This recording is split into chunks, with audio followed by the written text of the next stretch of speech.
मेरो पुरानो चिनजान पनि कृष्ण दाईसँग। हजुर मार्क्सवादको विद्यार्थी, मार्क्सवादको विद्यार्थी धेरै हुनुहुन्छ। म मार्क्सवाद पढेको मान्छे, म त एमए अङ्ग्रेजी साहित्यमा एमए गरेको मान्छे, मार्क्सवाद पढ्नै पर्ने। मार्क्सवादमा के छ भने the class between the proletariat and bourgeois, the tribe of proletariat over bourgeois. This is the access to get the communism. This is the synopsis of Das Kapital and the Communist Manifestation. Communist विचारधाराको सार के भने सर्वहारा वर्गको अधिनायकत्व, सामन्ती रूपी राज्य सत्ताको विस्थापित, मजदुर गोठाला किसानको राज्य स्थापित गर्ने भन्ने मान्यता कम्युनिस्टको चाहिँ सिद्धान्त हो, मार्क्सवादको सिद्धान्त। मार्क्सवाद कहिले जन्मियो? 200 वर्ष अगाडि।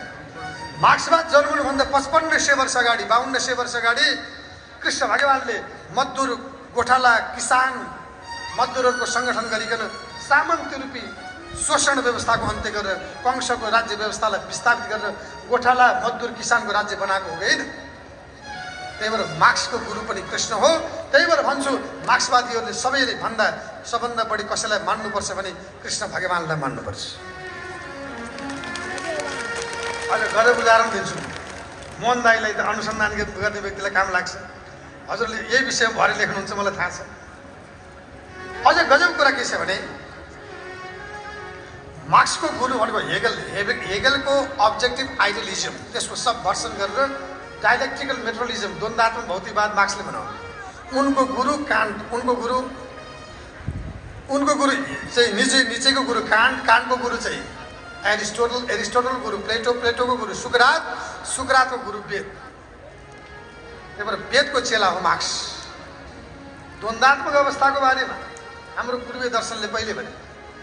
त्यही भएर भगवान कृष्णले चाहिँ युद्ध गरेर चाहिँ राज्य सत्ता स्थापित गर्नुभएको छ। कंशको राज्य सत्ता स्थापित गरेर गोठाला मजदुर किसानको राज्य बनाउने काम गर्नुभएको छ। त्यही भएर अहिलेका मार्क्सवादी राजनीतिकर्मीहरूलाई पनि कृष्ण आदर्श पुरुष हो। अर्को एउटा गजब, अहिलेको आधुनिक शिक्षा लिएका अङ्ग्रेजी पढ्नेहरूलाई पनि मेरो चाहिँ भनाइ, एकजना वार्नर हेजनबर्ग भन्ने, ध्यान गरेर सुन्नु होला, पछाडि हल्ला भयो है त। जस्तो सुकै प्रश्न गरे पनि भयो, यहाँले सुन्नु पर्यो। हाम्रो विजयमूर्ति कृष्णजी महाराजलाई मेरो अनुरोध, मलाई चाहिँ 14 दिन चाहिन्थ्यो क्या पोखरामा, 7 दिन मात्र बोलाइदिएर मेरो पुरै सिक्दिन्न के भनेर भन्ने खै। अब 5 दिन गइसक्यो, अब अझ 2 दिनमा के भन्ने, अब छैन।